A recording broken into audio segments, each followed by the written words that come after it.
It was September of 1987. Air traffic control at the Portland Jetport got a disturbing message.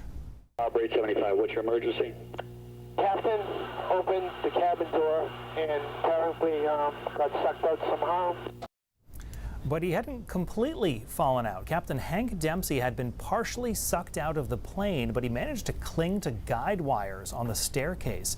He spent the next 10 minutes locked on as the co-pilot brought that plane in. When they landed, Dempsey's head just a foot from the tarmac, although he was not seriously injured.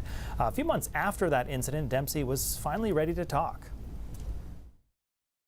I thought I'd had it. I thought I was going to die there for a minute, and then after I hollered at my co-pilot a couple of times, and I realized he couldn't hear me.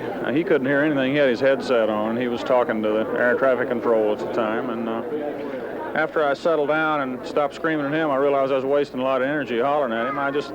This really peaceful sense of relaxation came over me, and I realized that I kind of had to get control of the situation. My intent was just to go back, sit down next to the door. There's a seat immediately adjacent to the door. I was going to strap myself into the seat and just visually examine it. And I'm kind of big, and the plane is kind of little. And when I turned around to strap myself in the seat, I inadvertently bumped it, and it popped open. And I was sucked out of the aircraft and slammed down on the stairs and caught on the cables and a support stanchion on the thing. And that was out over the ocean about 2 or 3 miles. Well, in fact, it happened about a mile from my house, right outside of Portland.